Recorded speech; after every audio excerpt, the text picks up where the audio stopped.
Bonjour à tous, heureux de vous retrouver pour votre quartier flash du jour. Ce jeudi, direction l'hippodrome de Clairefontaine à l'occasion de la grande course de haies. On va évoluer sur 3600 mètres, 16 partants au départ avec au papier quelques bases qui ne devraient pas décevoir. Avant de démarrer le défilé des partants, on va parler de TheTurf.fr. En effet, grâce au code promo que vous avez en bas de l'écran qui défile FlashTurf, vous pouvez aller ouvrir un compte sur TheTurf.fr et bénéficier d'un petit bonus de bienvenue de 250 €.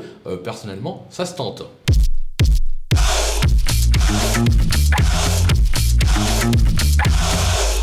Allez, on attaque avec nos bases justement. Le 4, Elvis de Balme, qui vient de faire grosse impression sur ce parcours en devançant un certain Feu Follet. C'est la suite logique de son programme. Il devrait tout simplement confirmer. On va lui opposer l'As, Cali Knight, qui reste sur 2 succès, un en steeple, un en haie. Alors certes, le cheval ne possède plus de marge, mais il est tellement bien actuellement qu'il devrait une nouvelle fois jouer un tout premier rôle. Attention, numéro 11, Diva des Obos, irréprochable ces dernières semaines. Elle a remporté le Léopold d'Orsetti sur cette piste l'an dernier. Elle est aussi à l'aise sur les que sur le steeple. À ce poids, je garde. Les opposants avec le 14, Dominator, qui reste sur une probante deuxième place à ce niveau à Hauteuil.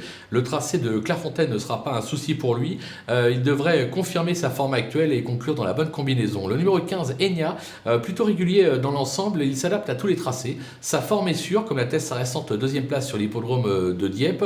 Ne le négligez pas. Le numéro 10, Helsinki, No Limit. Alors décevant, cette année, il vient enfin de remettre les compteurs à zéro en s'imposant sur ce parcours, mais c'était à réclamer. Alors il monte de catégorie, mais le cheval est revenu au mieux. Sur sa lancée, je pense qu'il peut encore surprendre. Le coup de poker, ça sera le numéro 2, chez la Speed, qui vient de faire une rentrée victorieuse après 8 mois d'absence. Elle déçoit rarement. Alors certes, il s'agit de la fameuse deuxième course après une rentrée, mais c'est l'entraînement d'Arnaud Chaillet qui l'estime énormément. Je pense qu'elle est capable de faire un numéro dans cette épreuve.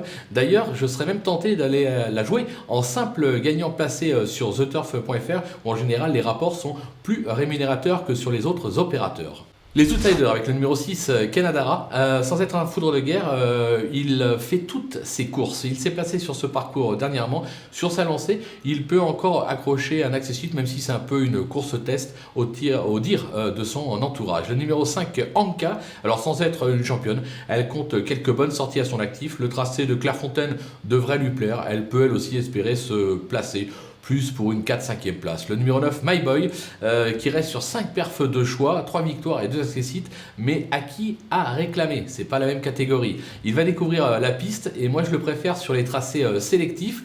Maintenant, parfois, au rythme de la course, Clairefontaine est assez sélective, donc méfiance en valeur intrinsèque, on ne peut pas l'éliminer. Le numéro 12, Tchenko Magic, il s'est classé 3e de cette épreuve en 2019 et 6e l'an dernier. Il a depuis connu des fortunes diverses. Il a déçu ces derniers temps, on ne va pas se le cacher, mais sur ce qu'il a fait de mieux par le passé, je m'interdis de l'interdire. Et enfin, le numéro 16, Space Energy Call, sa récente 4e place sur cette piste est encourageante, mais elle monte ici radicalement de catégorie. Je pense qu'elle aurait probablement été mieux en deuxième épreuve. Maintenant, avec ce petit poids, une 5e place à Bellecote, pourquoi pas, on ne peut pas l'interdire. Les délaissés avec le numéro 3, Foreign Flower, qui n'a plus à faire ses preuves dans cette catégorie, mais qui rentre après une absence de 8 mois et qui va découvrir le tracé. Alors voilà, c'est une prise de risque de ne pas le glisser dans une combinaison.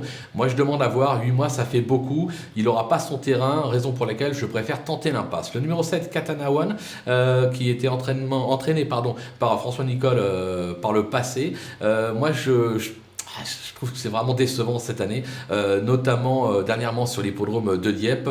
J'ai la sensation qu'il faut d'abord que ses performances me rassurent pour le glisser dans un ticket. En attendant, je l'abandonne. Le numéro 8, Tiger Tap Tap, excepté une 3e place à Compiègne en avril dernier, il n'a rien montré de probant ces derniers mois. Je pense qu'il y a bien meilleur au départ, raison pour laquelle l'impasse est conseillée. Et enfin, le numéro 13, Gino des Dunes. Voilà pratiquement un an qu'il n'a pas couru.